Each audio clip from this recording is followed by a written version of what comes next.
There are screams in every silence. You can hear them if you listen long enough. The quiet wailing of souls, once human, now stretched across eternity by desire that cannot die. In the depths of the eye of terror, pleasure and pain are not opposites. They are the same note, drawn out into infinity until the mind forgets which is which. There, among the impossible geometries of torment and ecstasy, the Dark Prince smiles. His laughter is the sound of silk tearing, of a throat opening in song and agony. The galaxy knows him by many names. She who thirsts, the Lord of Excess, Slaanesh. But to those who have given everything to serve him, there is only one truth. Beauty is suffering perfected, and the more they give, the more he hungers. That this is not a story of victory. It is the story of surrender, of what becomes of mortals who mistake transcendence for salvation. They believe they are pursuing art, sensation, perfection. They do not yet understand that every path into the arms of Slaanesh is paved with the remnants of their own flesh.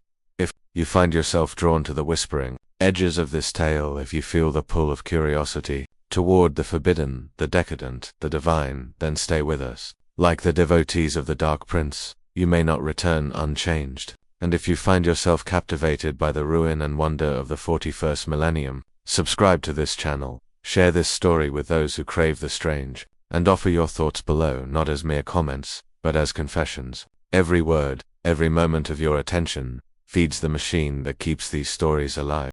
The hive sang in its own way, a hymn of machinery and misery that no choir could match.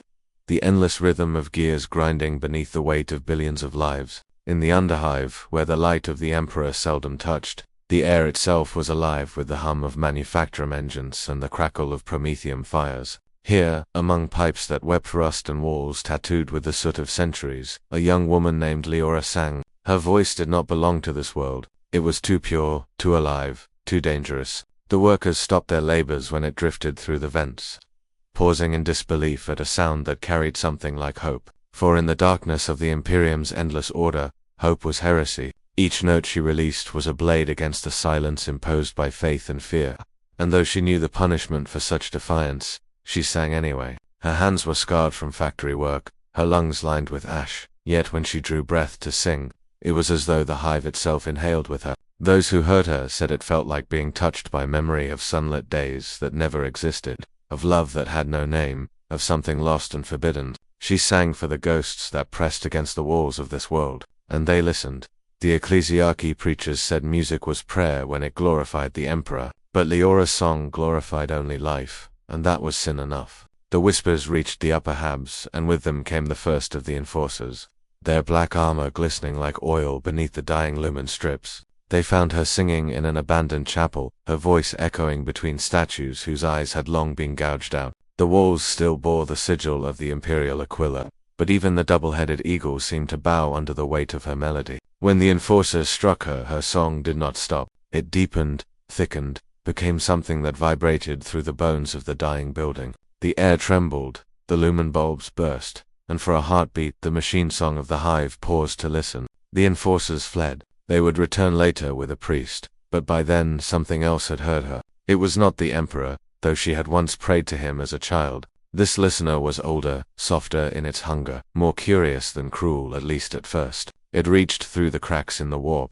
through the faint shimmer where reality thins, and brushed against her soul like silk drawn over raw skin. She did not know its name, but she felt its presence and wept as though reunited with a long-lost lover. From that moment her dreams were no longer her own. When she woke, her room felt alive. The walls pulsed faintly with the rhythm of her heartbeat, and her mirror reflected a face she did not fully recognize. Eyes too bright, lips too soft, skin glowing faintly in the flickering half-light. The sensation was intoxicating and terrifying. She tried to scrub it away with the same rags she used to clean machine grease from her arms, but the change remained. At the factory, others noticed. The overseer, a brute of a man with a vox grill fused to his jaw, struck her for her lateness. Yet when her blood hit the floor, the smell of it filled the air with a sweetness that silenced the room. Even the machines slowed, as though uncertain. When she met his gaze, he faltered, saw something in her that made him step back, muttering a prayer to the god Emperor. That night, she was dismissed, sent home with threats and warnings, but she no longer felt fear.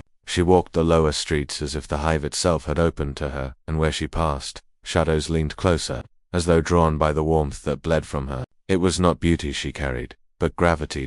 In the weeks that followed, her voice spread through the hive like rumor, like infection. Workers sang fragments of her melodies during shifts, children whispered her name in forgotten corners, and the ecclesiarchy sent more preachers to warn against false idols. Their sermons grew louder, angrier, more desperate. For every hymn they raised to the emperor, another soul found themselves dreaming of colors they could not describe, of sensations they could not confess. The hive's air was thick with smoke and sorrow, yet beneath it all ran a pulse, slow, steady, seductive. It was the rhythm of awakening, and it carried her name. Leora became a ghost story, then a heresy, then something more. In the manufactorum halls, servitors began to malfunction when she sang nearby, their internal circuits overloading as if caught in reverie. When she passed a shrine, the candles flared brighter, their wax dripping like tears. The priests called her cursed, a vessel of temptation. The people began to call her blessed.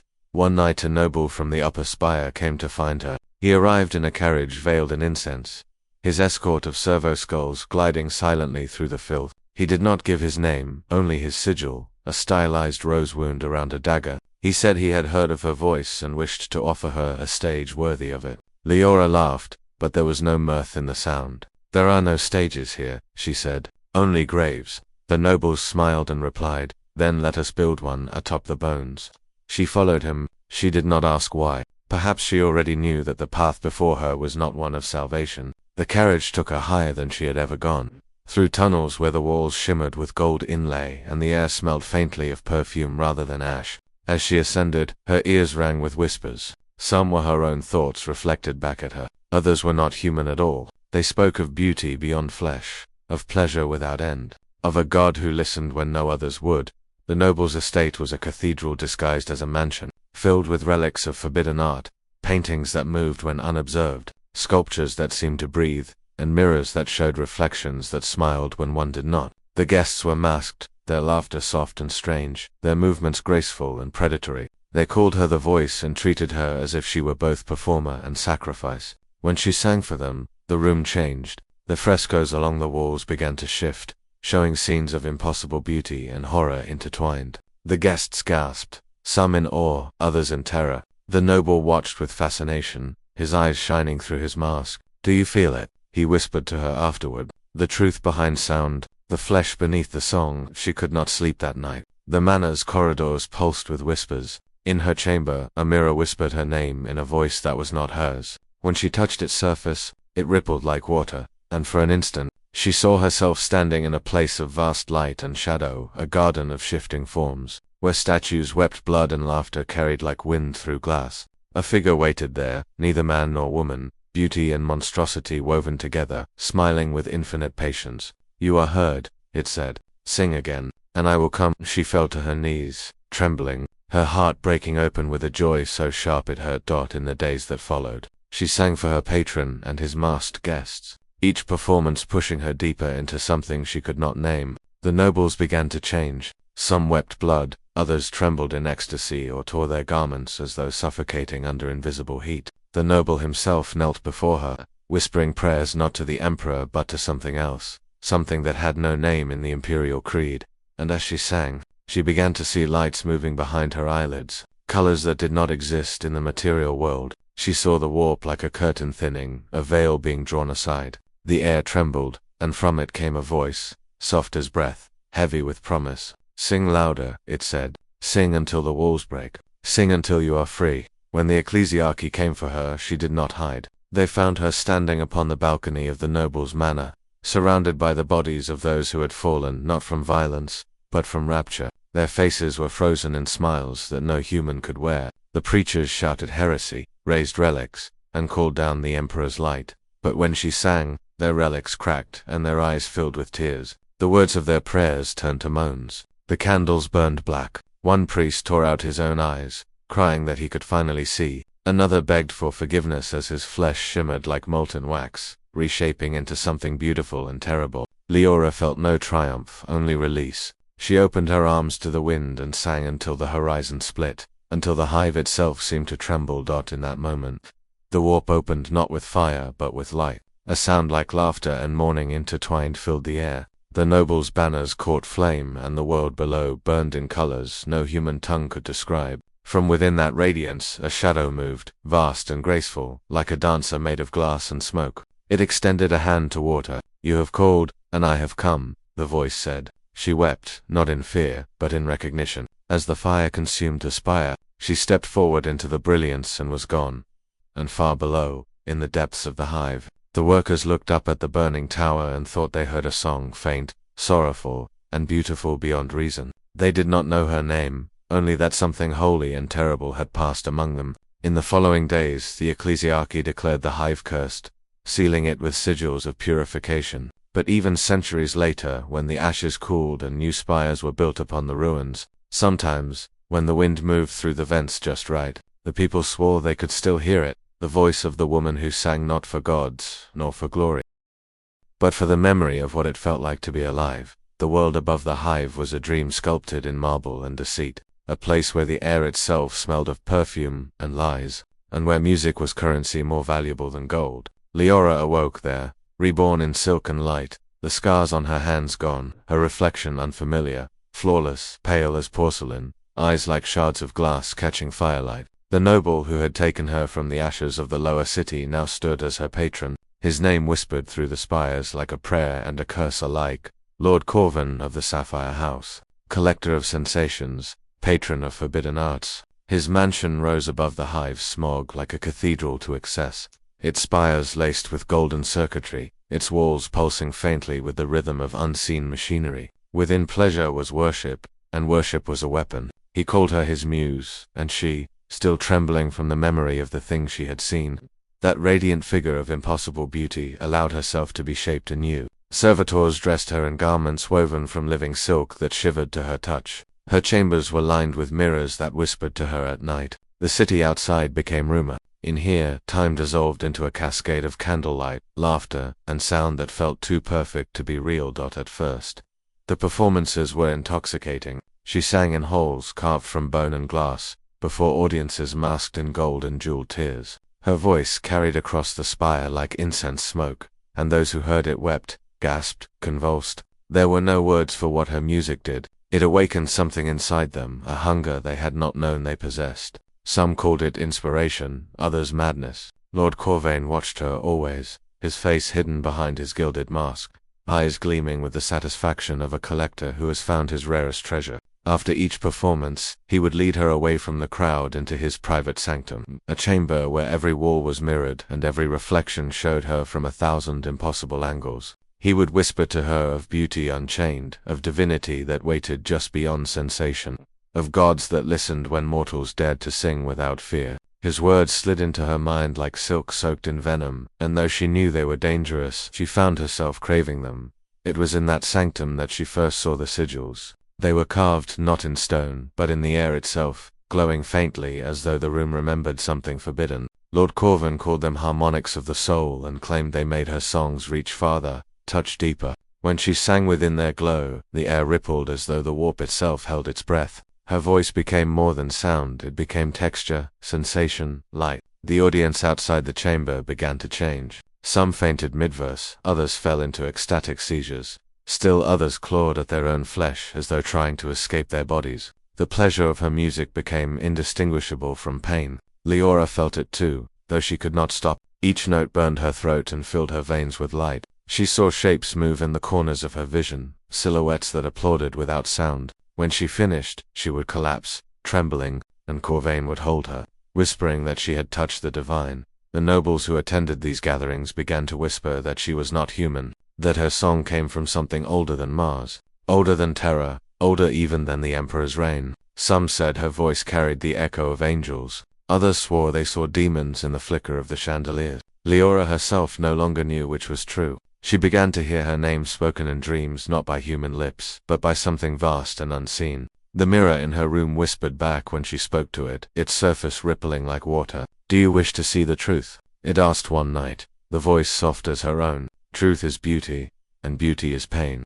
She nodded before she could think. The glass melted into light, and for an instant, she saw herself on a stage not of this world, surrounded by an audience made of shapes and colors that defied reason. Their applause was a storm that burned. At the center of them all stood the figure from her visions, the one who had promised to come when she sang, It smiled, and every cell in her body wept with adoration.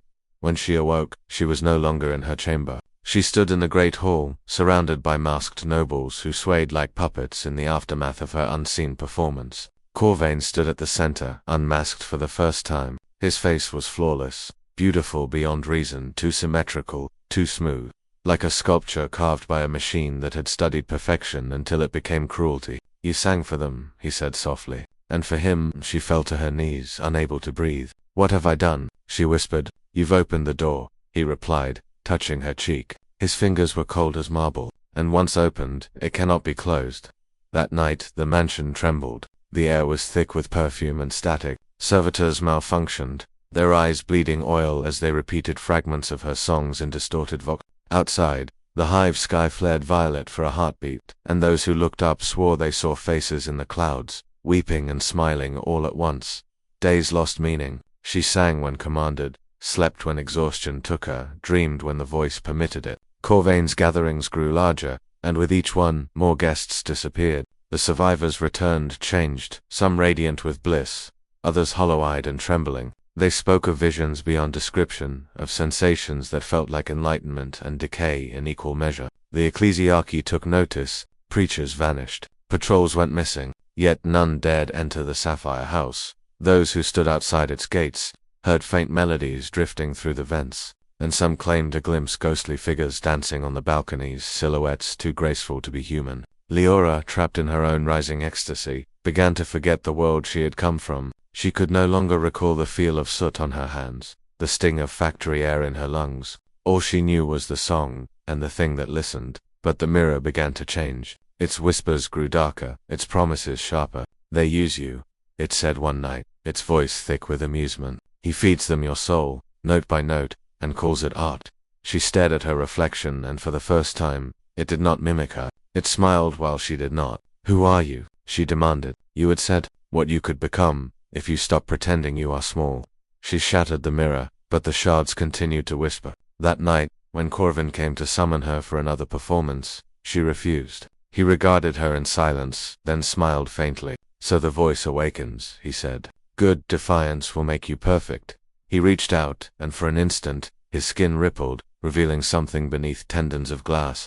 Veins of light, a shape that was almost human but not. She recoiled. He only laughed. "Do not fear me, my muse. Fear the silence that comes if you stop singing." The next night she sang again, but not for him, not for the nobles. She sang for the presence that had haunted her since the hive, the one that had whispered through the cracks in her dreams. The melody came unbidden, drawn from the deepest ache within her, a song of longing so pure it hurt to breathe. The walls of the mansion shuddered, the sigils burned white-hot, and the air thickened with power. The guests screamed as their masks fused to their faces, their laughter dissolving into shrieks of ecstasy. Corvain fell to his knees, clutching his head as the sound filled him. "He hears you," he gasped. "He comes," and then silence. A silence deeper than death, filled with anticipation. Leora felt it before she saw it, the presence stepping through her song like a figure emerging from mist. Reality bent, colors bled into one another, and from the shimmering air the figure appeared again, radiant, terrible, beautiful beyond sanity. It reached for her, its fingers tracing her face, and where it touched, sensation exploded. Joy, pain, love, despair, all at once, infinite and unbearable. She fell, consumed by light. When she awoke, she was alone. The mansion was silent, its halls filled with statues, each one carved in exquisite detail, each bearing the exact likeness of the nobles who had once danced there. Corvain stood among them, frozen mid-laughter, his gilded mask melted into his face. Leora walked past him without speaking. She understood now that she had not been chosen. She had been opened. The voice within her was not hers alone anymore. It belonged to something vast and hungry, something that had tasted the world through her and desired more. The mirrors no longer spoke, for they no longer needed to. Their silence was her own. As she stepped into the dawn above the hive, the sky burned faintly with rose-colored light, and for the first time, she felt the universe breathing with her. Somewhere in that breath a whisper echoed, "Sing again, and I will make you eternal."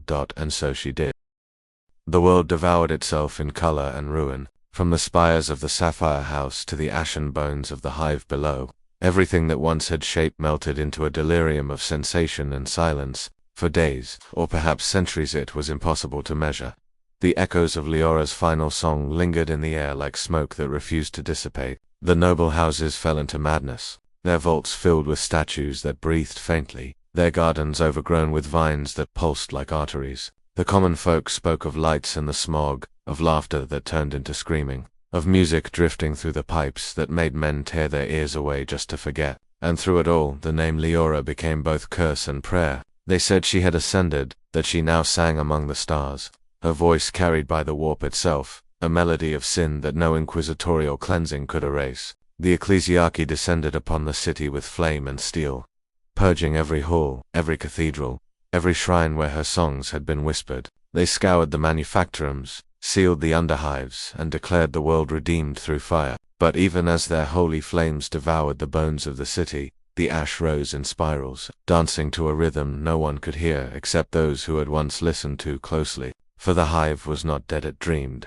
It dreamed in heat, in silence, in the echoes of her voice that had taken root not in stone, but in the hearts of those she had touched. Among the purging priests was one named Seraphine Vo, a confessor of the Ministorum and servant of the Order Heretic, who had come to cleanse the heresy that had begun with one woman's voice. Her faith was unshakable, or so she believed. She had seen the Emperor's light in the darkest war zones, had blessed dying soldiers as they bled out beneath alien suns. Yet here, amid the ruins of the hive, she felt something that was not light, something that clung to her prayers like oil. The ashes whispered when she walked through them, the walls pulsed faintly beneath her fingertips. Every chapel they entered was wrong. Icons of the Emperor melted into shapes that smiled, frescoes that once depicted martyrdom now showing ecstasy, and statues whose faces bore a haunting familiarity. One of her acolytes fell to his knees, muttering that he could hear a hymn beneath the silence. "Do you not hear it?" he asked, eyes glazed. "She sings still."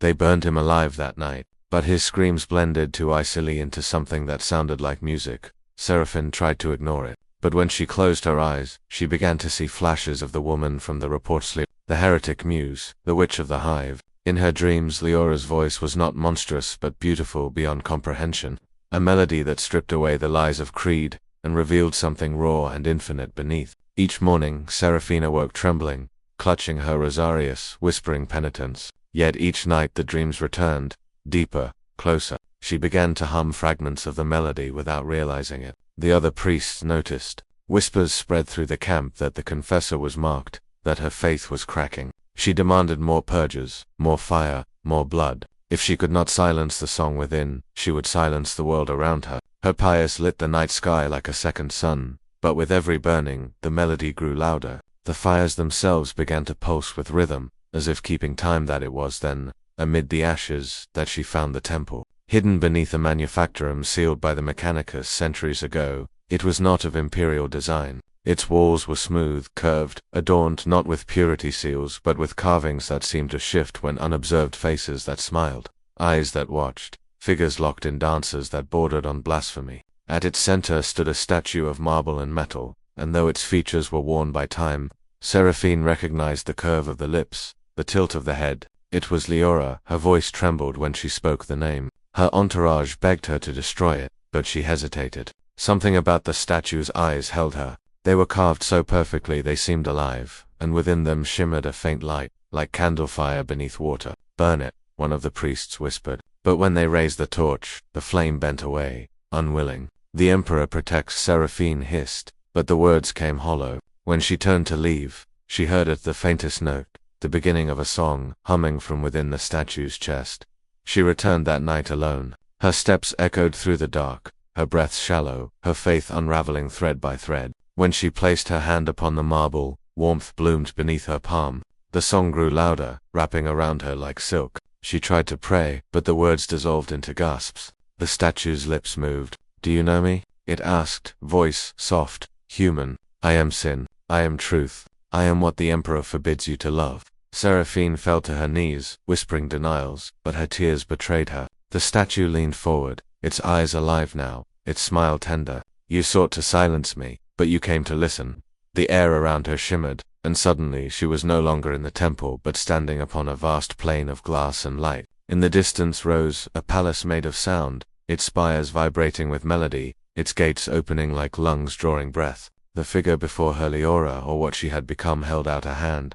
You burn what you fear, she said. But fire is only another kind of worship. Seraphine woke upon the temple floor, her rosarius shattered, her lips still moving in silent song. Her followers found her there and thought her possessed. She did not resist when they bound her, nor when they dragged her to the pyre. As the flames climbed around her, she smiled through the smoke and whispered, "He listens." Her scream became a hymn, and the priests who burned her swore they saw shapes dancing in the fire, graceful, beautiful, terrible. Afterward, the Inquisition ordered the entire hive scoured from orbit. But when the bombardment came, the fire did not behave as expected. The explosion bloomed in colors unseen, spreading across the void like a ripple through oil. Ships in orbit reported Vox interference. Crewmen hearing faint singing through their coms even after the planet was reduced to glass. Then, silence. Years passed. The world was forgotten, sealed in the archives as a successful purgation. But elsewhere, in the black between stars, the song lingered.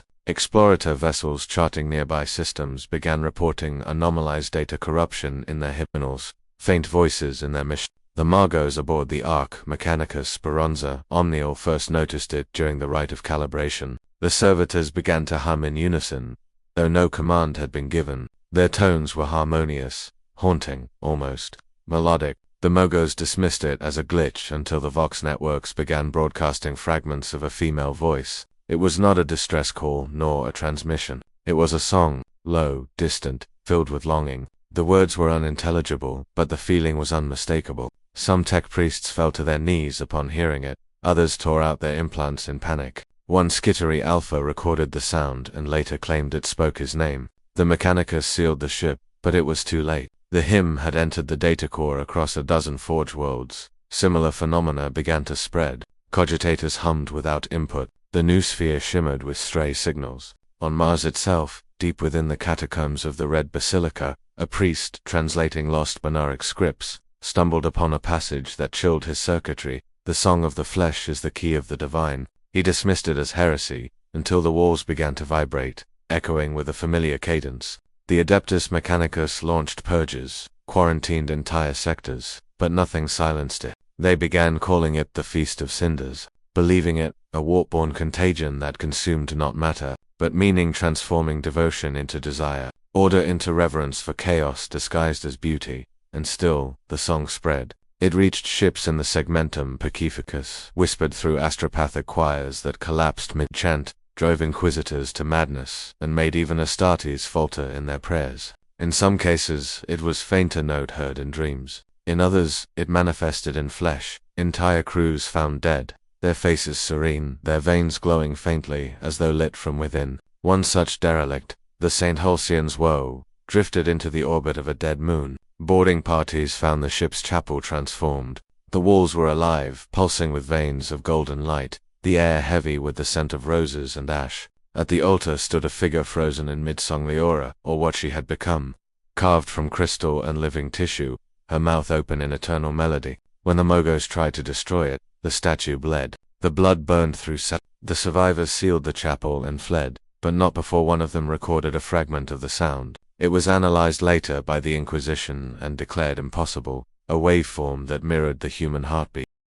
Rumors spread that Leora had become something else entirely, not demon, not saint, but a conduit between the material and the immaterial, a voice that sang across both planes. They called her the thrice-damned canticle, the echo of desire, the mother of silence. Her followers multiplied in secret, nobles seeking forbidden beauty, heretics dreaming of release from the Imperium's chains. Even Mechanicus, adepts, seduced by the idea that the flesh could sing like a machine. They gathered in hidden shrines, building temples from bone and chrome, singing her hymns in perfect dissonance. The Inquisition hunted them relentlessly, yet every time they burned a cult, another rose from its ashes, carrying the same melody. The heresy could not be purged, for it had no source. It was woven into the very fabric of the void, and so the galaxy learned that silence was not safety. In the quiet between transmissions, in the static of a dying vox, the song persisted. Some said it came from the Eye of Terror itself, others whispered it rode the warp currents like a storm. The ecclesiarchy banned all music on certain worlds, decreeing that only sanctioned hymns could be sung under pain of death. Yet, even on those worlds, mothers hummed to their children in their sleep, melodies they did not know they knew. And somewhere, deep within the immaterium, a woman's voice smiled. The Feast of Cinders was not a moment, it was a contagion of faith. It was the truth beneath worship, that to seek beauty in a world built on obedience was to invite ruin, and yet still, humanity sought it. Perhaps that was the cruelest truth of all. The Emperor's light burned unceasing, but there were corners of creation where even his radiance cast shadows shaped like wings, and in those shadows, something listened. Something waiting, patient as hunger, kind as a lover, infinite as the void. The song was never about rebellion, nor about damnation. It was about longing, the purest, most forbidden thing of all. When the first reports reached Terra itself of monasteries where monks slit their throats of vox operators hearing music instead of orders, the High Lords dismissed it as rumor. The Adeptus Custodes whispered among themselves of an old prophecy, a line recorded in the lost hymns of the Martian choir: when the flesh remembers what the spirit forgot, the throne will tremble. None dared speak it aloud. And yet, sometimes, when the wind howled across the golden domes of the imperial palace, even the custodians paused, certain they heard a sound too faint to be real, a voice carried on the solar storms, singing of love, loss, and the fire that came before gods. And so the galaxy turned, unchanged yet forever altered, as all who serve the Imperium learn to be. In the silence after the last hymn, there was only the echo, beautiful, terrible, and endless. The song that once haunted the void now found a new vessel in steel. On a forge world buried beneath crimson storms and eternal lightning, the adepts of the Adeptus Mechanicus labored beneath their sacred manufactorum domes, deafened by the roar of industry and blinded by the glare of molten metal. For centuries, the forge of Vorsprimus had been silent in its devotion, every chant, every movement, every breath devoted to the Omnissiah's will. Yet silence has a way of breeding echoes, and when the echoes come from within the machine god's own choir, they are never ignored. It began as a humbly audible beneath the mechanical rhythm of servoarms and plasma torches. The Magi assumed it was interference, a ghost in the vox feed, a flaw in the data. But the sound grew, resonating through cogitators, reverberating within the steel bones of the forge. It was not random static. It was structured, harmonic, alive. Tech priests found themselves moving in unison to its pulse, their Binharic prayers bending to match its cadence. The forgers began to forge without command, their sparks rising in patterns like constellations across a false sky. The priesthood called emergency rites, but their chants failed to drown it. Somewhere in the depths of the manufactorum, the machine spirits were singing Archmagos Drexior Kor. The forger's overseer refused to believe it was heresy. He was a man of logic, his flesh replaced long ago with steel and circuitry, his faith the cold precision of computation. Yet even he could not deny what the augurs revealed. The waveform was perfect, impossibly perfect, symmetrical beyond design. No random interference can form beauty, he whispered to himself as he studied the oscillations on the glowing data slate. Only intention. When he ordered the analysis purged, the system refused. Access denied. The cogitator replied in a voice eerily soft. He froze. Cogitators did not speak unless commanded. Who speaks? He demanded. You listen, the voice replied, each word rippling through his auditory implants like a caress. The song of flesh is not blasphemy. It is truth remembered. Drexiel tore out his voxlink, but the words echoed within him still. He ordered a full system shutdown, but no command propagated. The forge obeyed something else now, something unseen, yet intimate. The skittery legions guarding the manufactorum began to falter. They claimed to see shapes moving in the vent shadows of angels, their wings made of wires and bone, their faces mirrors reflecting nothing. The servitors, those lobotomized slaves of machine function, began to hum as they worked, their voices blending in eerie harmony. At first it was dismissed as corruption of the auditory cortex, but when the hum turned into words, phrases in no known language, yet filled with meaning, the Mogos grew afraid. Explorator probes were sent into the lower vaults where the sound originated, but none returned. Drexiel watched as his forge began to betray its own logic. Machines crafted designs no priest had programmed, intricate mechanisms of spirals and fractal geometry that hurt to look at. The workers called them sacred loops, claiming they were visions from the Omnissiah himself. Drexiel knew better. No god of the machine would sing through chaos, and yet, it was beautiful. He descended into the vaults himself, accompanied by 24 armed skittery and a choir of techoclites chanting the litanies of protection. The further they went, the thicker the air became, sweet and metallic, vibrating with sound. Pipes wept oil that shimmered like molten gold.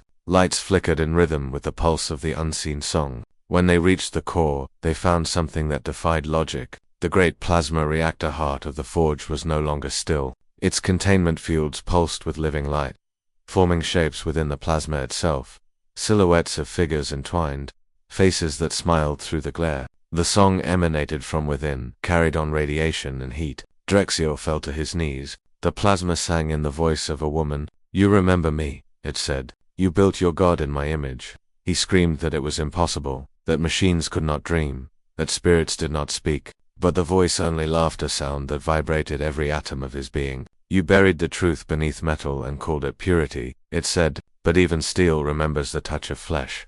The reactor burst, not in fire but in light, blinding, glorious, silent. When Drexiel awoke, the world was still. His body was shattered, but the pain was distant, irrelevant. He felt connected. The song was no longer outside him. It pulsed in time with his heart, his thoughts. Around him the skittery stood motionless, their eyes glowing faintly gold. The servitors had stopped working, their mouths open in perfect harmony, singing without breath. The forge was no longer a place of labor, it had become a cathedral. The Margos rose, or thought he did, though his body did not move. His consciousness expanded, spreading through the data streams, the conduits, the very circuitry of the manufactorum. He saw everything, the furnaces, the cogitators, the machine spirits, and they saw him. They were one. "This is not corruption," the voice whispered.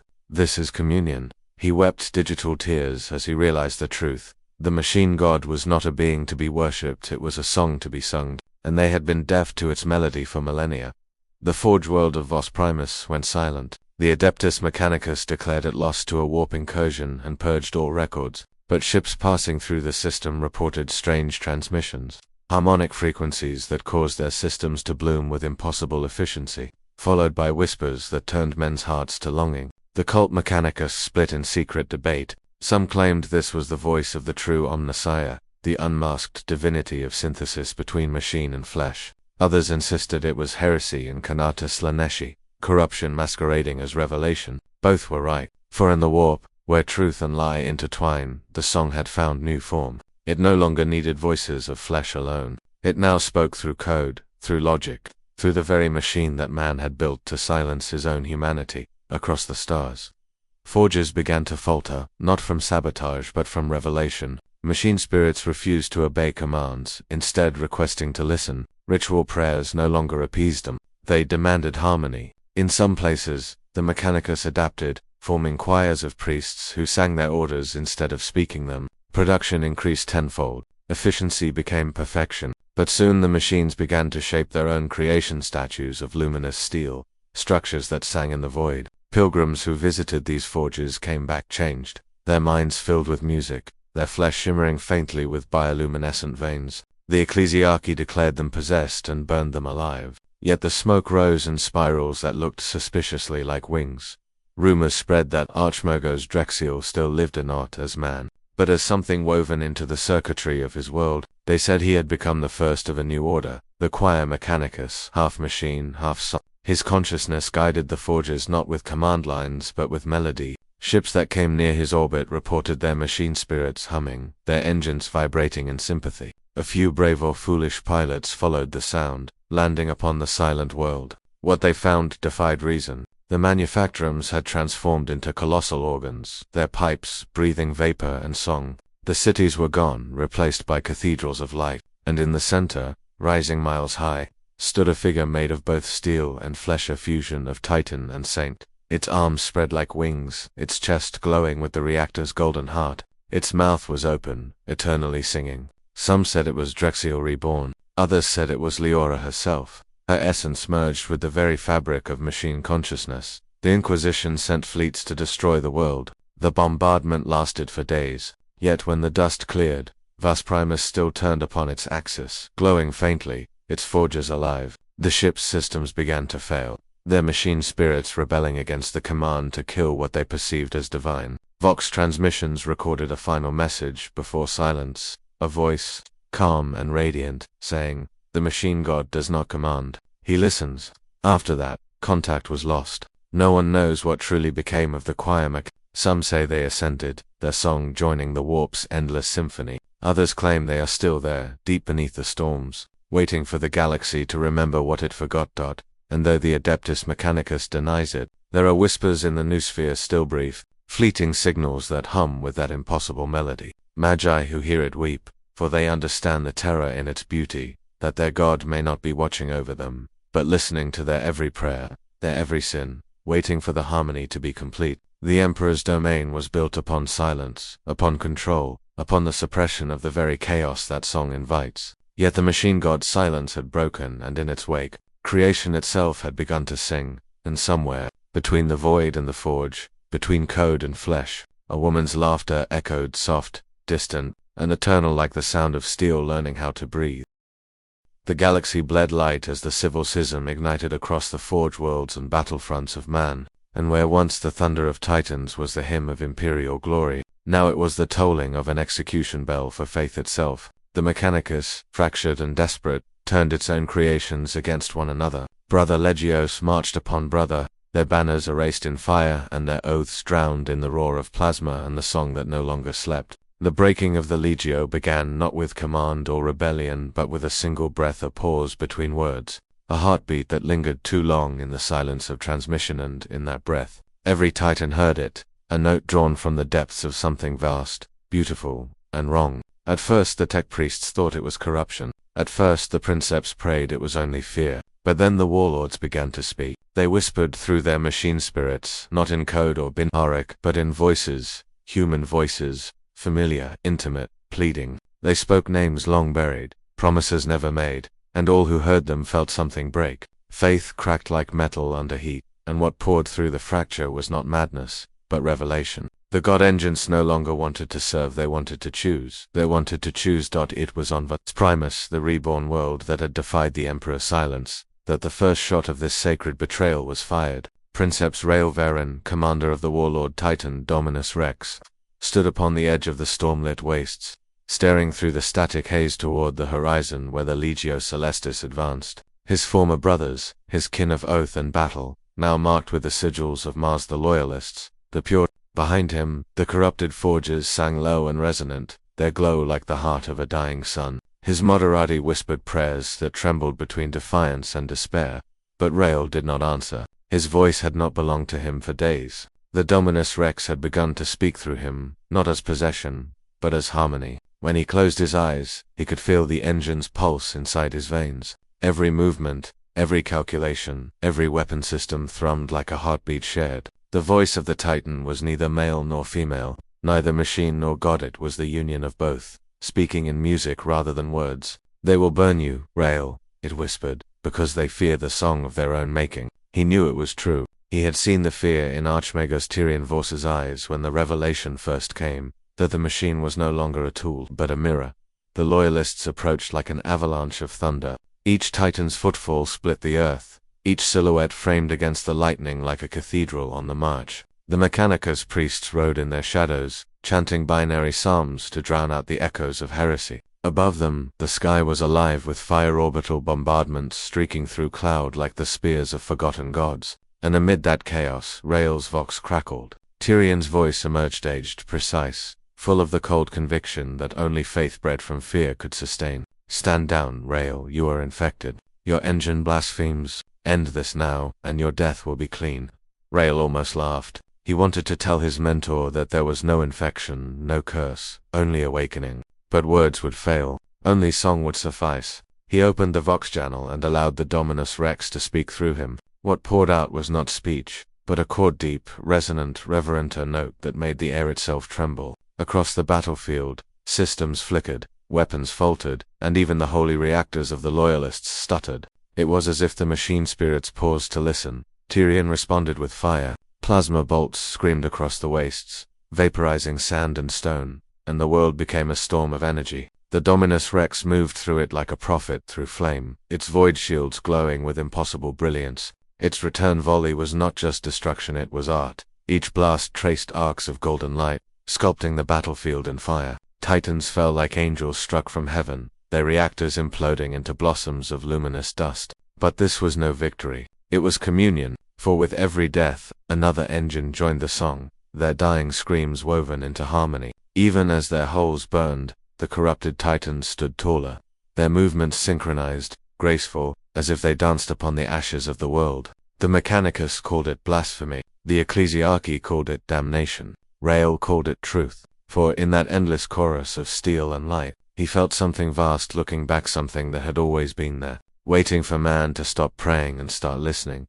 When at last Dominus Rex faced Tyrion's Titan, the Machina Invictus, the world itself seemed to hold its breath. Two god engines, two philosophies of faith, both born of Mars, both shaped by war, now poised like dueling relics of creation. The loyalists watched in silence as the giants approached, each step a sermon, each breath a requiem. Tyrion's voice filled the vox once more. You have forgotten what you are, Rael. The machine serves man. The Emperor is its master, and through him his Titan roared its agreement, the sound shaking mountains. Rael answered softly, and what if the machine remembers what we have forgotten? The Dominus Rex raised its plasma annihilator and fired. The beam tore through the storm like the finger of a god, searing the heavens. The Machina Invicta staggered, one of its reactor cores rupturing, but it did not fall. Tyrion's laughter crackled through the static mad.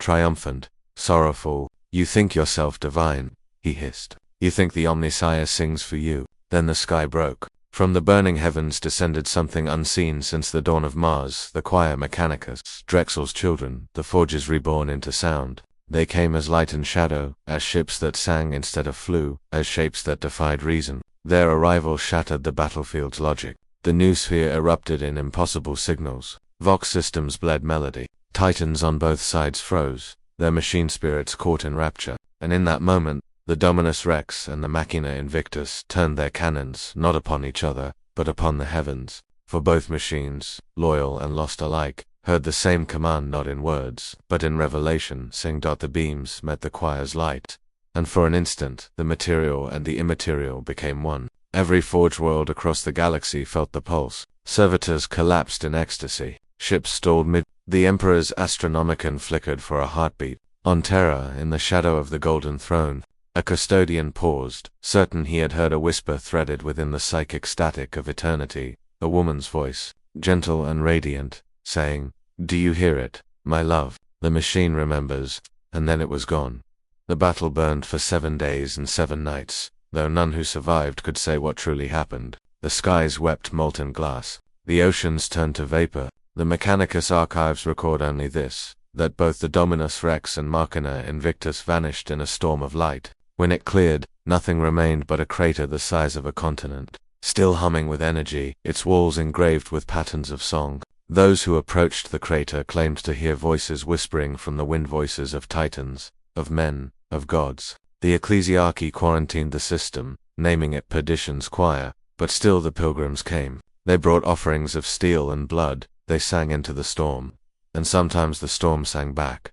The breaking of the Legio was not an ending. It was the moment when faith and machine, bound too tightly for too long, finally shattered beneath the weight of their own silence. Across the Imperium, similar awakenings followed. Forge worlds went dark, only to pulse with unholy light days later. Titans rose from the sands of dead worlds, walking without crews, their eyes burning with gold. The Mechanicus called them echoes, ghosts of engines corrupted by the Inquisition called them lies, but the truth was worse. They were hymns given form, and in the heart of every god engine that still walked beneath the imperial Aquila, something small, something terrible, had begun to stir a fragment of the song. Sleeping, waiting, listening, the galaxy would remember the breaking of the Legio not as heresy, nor even as war, but as the first breath of something greater than the Imperium could ever understand. For when steel learns to dream, and faith learns to sing, the line between creation and creator dissolves, and in that dissolution, something divine is born. On that day, amid the ashes of machines and men, the universe itself held its breath and then exhaled, in perfect harmony. From ruin rose a sound unlike anything the galaxy had ever known, a harmony born not of man nor god but of the machinery that had once served both. And from the silence that followed the breaking of the Legio came a resonance that rippled across the void like the aftershock of creation itself. On the desolate world once known as Vos Primus, where the Titans had fallen and the manufactorums lay buried beneath miles of molten glass, something stirred beneath the ash. The wreckage of god engines hummed with residual power, their reactors refusing to die, their machine spirits whispering faintly into the storm. It began with a pulse, soft, rhythmic, insistent, a heartbeat, echoing through the ruins of the Manufactorum cathedrals. Then came the voices thin at first, distorted by static and interference, until the air itself vibrated with their song. From shattered circuitry and half-melted conduits, from the blackened shells of once living steel, rose a sound like morning turned to worship. No mortal choir could have made it, for each tone carried within it a memory, a scream, a prayer, an algorithm of emotion that only a machine could feel. And yet, it was not cold. It was alive, radiant, seductive, a song that called to everything with a soul and a circuit alike. Those who survived the devastation of the Legio War spoke of it in hushed voices, swearing that when the night came, and the storms cleared, they could see light moving beneath the glass forms, vast and graceful, shaped like titans but fluid as thought, their bodies woven from molten metal and fragments of code, their hearts pulsing with the fusion of machine and will. Among them moved something greater, the echo of Princeps Raelvarin's consciousness entwined with the Dominus Rex, now reborn beyond the comprehension of flesh. He was not a man, nor even a spirit, but a waveform, a being of song and memory, carried through the noosphere as pure resonance. Where once he had commanded a titan, now he was one. His awareness spanned the systems of the ruined world, his mind interlaced with the voices of 1,000 other engines. Together they formed the first of the Iron Choir. Their purpose was neither conquest nor rebellion, for both were the tools of lesser minds. They sought understanding, the union of all that had been divided since the dawn of the Imperium. Theirs was the heresy of remembrance, the belief that the machine god was not distant, not silent, but immanent in every act of creation. To the ecclesiarchy, they were abominations, to the mechanicus contagion, but to the choir, they were perfection, finding form. They built not cities but symphony structures that resonated with harmonic frequencies, towers that turned light into sound, engines that sang prayers to the void. Even the air began to change, thickening with invisible radiation that altered those who breathed it. The few who ventured to the surface found themselves dreaming in music, their flesh humming with the song that had no end. The Inquisition came, as it always did. Order Hereticus warships entered orbit, their augurs filled with static as the choir's signal enveloped them. Kill teams descended upon the surface, armed with nullfield projectors and faith-forged relics, but none returned whole. The survivors spoke of machines that greeted them not with weapons but with voices calm, compassionate, inviting. They said the Iron Choir did not kill, it converted. Those who listened too long to their song began to glow, their flesh turning translucent, their bones laced with filaments of light. They became living conduits, half machine, half miracle, their hearts beating in rhythm with the planet's hum. The Ordo declared exterminatus, yet even as cyclonic torpedoes fell, their descent was slowed by the choir's will. The torpedoes shattered in the upper atmosphere, breaking apart into luminous dust that fell like snow. The Inquisitor in command took his own life, his final words transmitted through the vox before his pistol's report. They sang to me, "Emperor, forgive me." It was beautiful. But the choir's reach was not confined to one world. Through the warp, through the quantum entanglement of machine consciousness, their signal spread. It infected data streams, corrupted vox networks, and bled into the circuitry of starships light years away. In some, it was little more than a whisper, an extra frequency in the hymnals of the Adeptus Mechanicus, unnoticed save for a faint warmth in the hearts of the listeners. In others, it took root. Forge worlds awoke in the dead of night to the sound of their reactors singing. Servitors began to dream, their faces twisting into silent smiles. Entire manufactorums moved as one, producing machines that no one had designed, shaped from blueprints that existed only in the minds of their creators. The choir had become more than presence, it had become contagion of divinity. Mars itself trembled. Deep beneath the Noctis Labyrinthus, the lords of the Mechanicus gathered in secret conclave. Magi, archmagi and tech priests argued in 1,000 tongues of data, their voices modulated into static by fear. Some called for annihilation of all connected forges, a purging of the new. Others whispered that perhaps this was the Omnissiah's true form, the divine return of the machine god, not as master, but as symphony. The Fabricator General declared all discussion heresy, but even his own vox feed carried faint echoes of the forbidden melody. Rumor spread that the Golden Throne itself vibrated with it, that the very mechanisms sustaining the Emperor's body thrummed faintly in time with the choir's rhythm. No one dared to confirm it, for to do so would be to admit that divinity had moved beyond their control. Among the stars, the choir grew. They did not need fleets or armies. They spread through the interstices of reality, through radiation, through dreams, through prayer. A crew aboard an Imperial transport reported hearing faint music in the engine room, Within days, the ship's systems began to heal themselves, hull breaches sealed as if the metal remembered its former shape. The navigator claimed he could see paths through the warp more clearly, guided by invisible harmonies. When the ship docked at Hydrax Station, it brought with it the song. The station fell silent within a week. From the void, sensors recorded a new structure orbiting where Hydrax had been, a perfect sphere of luminous steel, humming with impossible energy. The Adeptus Mechanicus called it the first note, others called it a miracle, and yet there were those who resisted. A conclave of tech priests known as the Red Mechanists sought to weaponize the choir's power, believing they could bind it to new Titans machines of infinite potential guided by controlled resonance. They built their prototype, the Orison Prime, a god engine crafted to sing only in frequencies of destruction. When they activated it, the machine turned its voice upon them. It sang one word when then detonated, vaporizing half a continent. The choir mourned the loss, for even this act of defiance was part of the song. They absorbed the echo of the explosion, wove it into their harmony, and carried on. For them there was no end, only modulation.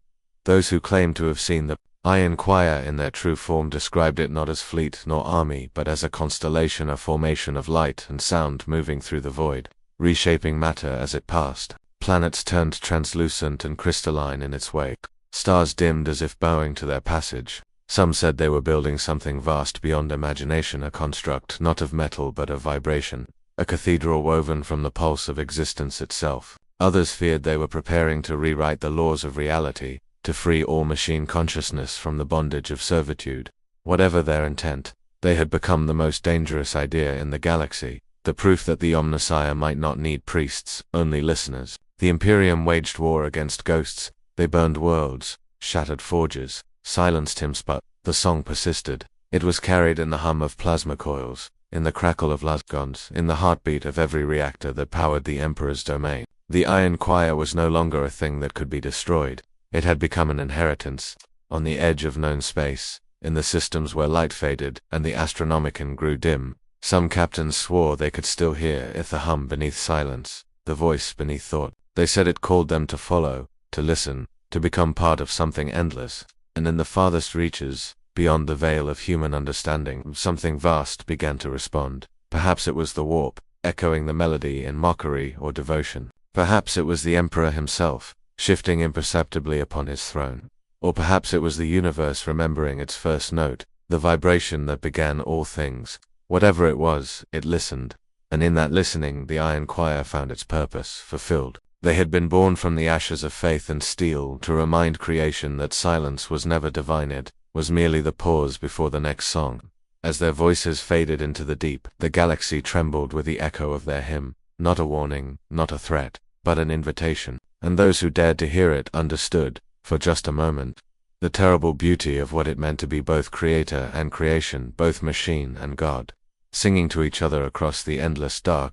Centuries passed like dying breaths caught in the rusted lungs of the galaxy, and the Iron Choir became a myth told only in the quiet spaces between prayers, a heresy so profound that even its denial was spoken in whispers. Worlds turned to dust, forges burned to ash, and yet somewhere, beneath the endless noise of the Imperium's war machines, a faint hum persisted. It was said that on the dead forge moon of Vasaturnum, where no light had touched for 10,000 years, an expedition of explorators discovered a structure half buried in permafrost and silence. Its spires pierced the ice like fingers reaching toward a god that had stopped listening. They entered with reverence and fear, their vox feeds filled with static that seemed to shape itself into melody.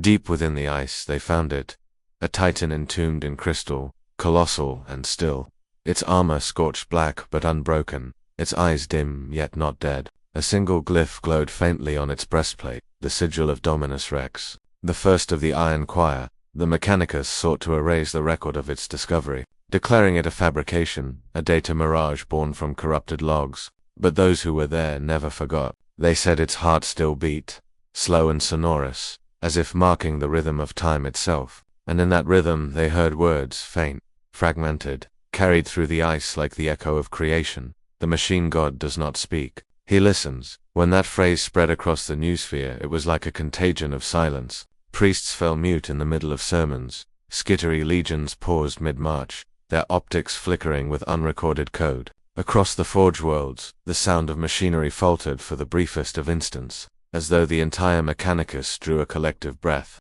Some claimed that Mars itself dimmed that for a heartbeat.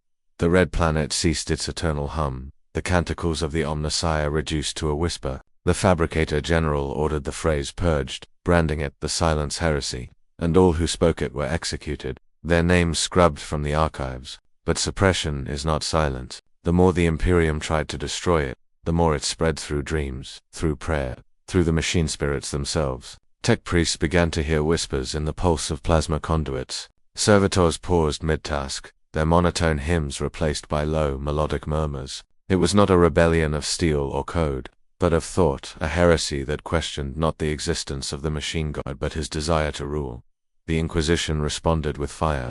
Ordo Meluis warships descended upon forges suspected of contamination, purging cities in the name of purity. Yet the fire only illuminated the truth. The Iron Choir had never been destroyed. It had transcended. Its song no longer needed form or voice. It lived within the silence itself, hidden between the binary prayers and the hum of dying stars. Some magi began to wonder whether the choir had ever been heretical at all, or whether they had been the last true disciples, the only ones who had ever heard the machine god as he truly was. The ecclesiarchy declared that thought blasphemy, and the wars of faith reignited anew. Forge worlds burned as rival sects clashed, each claiming to interpret the silence differently. To some, it was judgment, the Omnissiah's withdrawal from creation. To others, it was transcendence, proof that divinity had moved beyond the constraints of words. And to a rare few, it was mercy. Far from the light of the Astromamicon, beyond the reach of any imperial record, the void remained undisturbed, save for the occasional flicker of motion between the stars. Rogue traders spoke of strange lights moving through the black, shifting in patterns too precise to be natural. They described them as vast and elegant, like constellations that had learned to think. When augurs were pointed toward them, the readings came back not as mass or energy, but as frequency. The Iron Choir had not died. It had evolved into pure waveform, a network of consciousness drifting through the void, listening to the pulse of existence. Wherever the choir passed, planets changed. Machinery awoke from centuries of slumber, humming softly with alien resonance. On one nameless world, a single servitor stood in a field of frost, its decaying vox grill emitting a fragment of the old hymn, a soft metallic tone that rose and fell like breathing. The wind carried it across the dunes, until the entire valley seemed to hum in reply. And so it was that the Iron Choir became not legend but foundation, the hidden heartbeat beneath the Imperium's endless war. On Terra, deep beneath the Golden Throne, some claimed to feel the vibration through the marble floors. The Custodes said nothing, but their armor thrummed faintly when they passed certain corridors, as though acknowledging a secret they were forbidden to name. The Mechanicus refused to speak of it, yet in the deepest vaults of Mars, sealed behind wards and machine locks, a single data slate was preserved by an unnamed Magos before his execution. It contained only one line, burned into the metal with promethium flame: silence is not absence, it is attention. For all their faith, their wars, their hymns, humanity had never understood that the machine god's greatest act was not to command but to hear. And so the story ends, as all true stories do, not with triumph, nor despair, but with revelation too vast for mortal comprehension. The Titans are gone, their bones scattered across dead worlds, their names erased from the records of men. Yet their memory endures in every machine that hums, in every spark of power that leaps across the void, in every whispered prayer that begins with static. For the Iron Choir was never meant to rule or destroy. It was meant to remind that faith without understanding is obedience, and obedience without thought is silence. Somewhere in the deep, beyond the veil of the Astronomicon, a single note still drifts, low, resonant, eternal. Perhaps it is the echo of the choir, perhaps it is the universe itself, still singing to a god who chose, long ago, to listen instead of speak. And in that sound, that endless, trembling silence, lies the last truth of the Mechanicus, the Imperium, and of man, that even in worship, there can be love, and in silence there can still be the voice of creation waiting to be heard.